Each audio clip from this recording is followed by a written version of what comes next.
3. Hey guys, Michael Schiavello here with the K-1 Max champion himself, Stoyan Koprivlenski. Congratulations, brother. Thank you very and much. the genius behind the victory, Mike Passenier. Congratulations, Big Mike. Thank you very much. Guys, let's go through this victory because it was historic. First of all, Buakaw. I've got to ask you, Stoyan, what was it like fighting the legend? What's it like getting hit by Buakaw in 2024? It's a great feeling. That was a dream fight for me. I told you already. I was only dreaming for this fight, and it came true. He's strong. He's a really tough opponent for 42 years old. He's a strong guy, and he showed hard. He was fighting to the end, to the end of the third round. He was putting pressure. So I enjoyed the fight very much. I was saying in the commentary yesterday, Mike, that Buakaw I saw in the first hand kept dropping his left hand, especially through leg kicks. And I think you saw that as well because it looked like you were targeting that side when Buakaw was dropping his left hand. Was that right? Yeah, well, you don't forget, Stoyan is a good kicker. Normally the fighters of my gym, they got good hands. But he's also very good with his legs. So, well, he just went for it. He just went for it, and I told him just be a little bit more bold.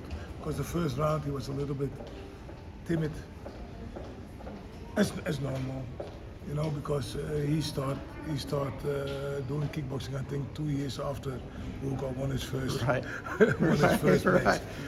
So his first Grand Prix, sorry. So he was a little bit timid, and I said he must be a little bit more bold, and he did, and then he just threw the kicks out, and it was easy. Buakaw said in his post-match interview he thinks it should have gone an extra round. I don't think it deserved an extra round. Did you think it was going to go one more round, or do you think you won it after 3? I think I won it. I think I won it after 3. But if he won't, I'm open to do a rematch. Now, the semi-final fight was incredible. You and Dengue Silva, and I believe that's the reason why you've got a nice bag here. Yeah. Because get a shot of the left leg here. This got brutalized by Dengue. How was that leg feeling after that fight? Because I was a little worried, I've got to admit, Stoyan, that I thought maybe you wouldn't be able to go on to the final because that left leg got absolutely bludgeoned by Dengue. How bad was it? Yeah, it was really bad. I was walking very slow back to the dressing room, but Mike and Milano, my coaches, put this thing in my mind that it's gonna be better. I didn't know how it's gonna be better because I thought it's gonna be worse and worse. But actually, before the fight, it was really better, and I started jumping, I started moving, I started kicking. So I noticed it was that. okay. Just sometimes you have to move a little bit more and believe it. And I saw that Mike, was that part of the strategy? I saw when Stoyan walked out to the ring, because again, we were questioning whether he'd be able to make it out for the final, but when he walked out to the ring for the final, he was jumping up and down, and I thought maybe you got him to send a message to Victor Akimov to say, look, nothing's wrong with the leg, I'm jumping up, down, I'm feeling good. Well, first of all, we had a strategy against him because he's a southpaw. His left leg was injured, so we took it outside. So he cannot, if he's coming for this low kick, then he opened himself really bad open. And the only way to deal with the damage like this in the tournament is start moving. The blood needs to flow. And so I make him move all the time, and he's going to be upside down, so the blood's going to flow faster down and up. And then before that, just keep on moving, and he start jumping, and then this victory thing started. I thought because the Brazilian is his stablemate. Right. So I think, he couldn't win it anymore, so I hurt him a little bit extra for my stablemate, but I told him, no man, we're not going to go for that. Just go in there and we're going to kill him. This guy's too slow for us. Too slow, interesting. I thought there might have been 2 game plans you had for the final. I wasn't sure which one you were going to do.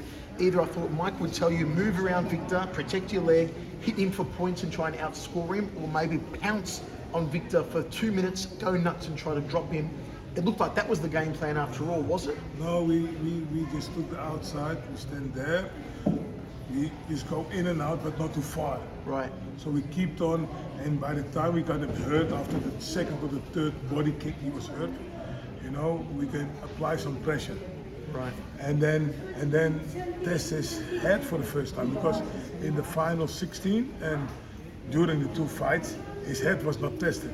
Only by the Spanish guy a little bit. Right. You know, he hit him like 2 times and he was looking at the sky Right. for almost 2 seconds. So I thought, well, it's not as well as we thought it's gonna be, because he looked like a tough Yeah. son of a bitch. Yeah, you know? yeah, And, yeah.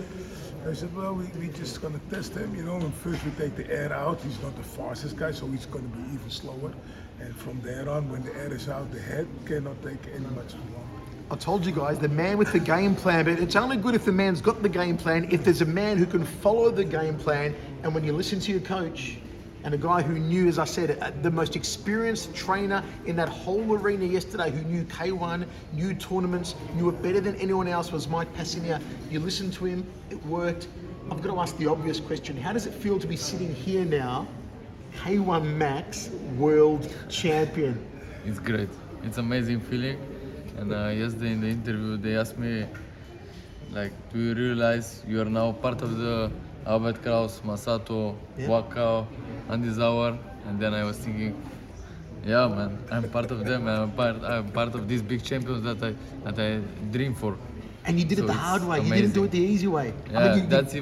even more sweeter. Yeah. The hardest the win, the sweeter is the victory. Mate, I'm proud of you. Congratulations, Stoyan Koprivlenski. Mike, we've gone back 20 years, you and I, mate. Yeah, Proud of you thank too. you, thank you. A winning combination. If you haven't checked out the full pay-per-view yet, do so on Triller. It's still available to buy. But we say congratulations to Big Mike Passenier and Stoyan Koprivlenski, the 2024 K1 Max World Champion.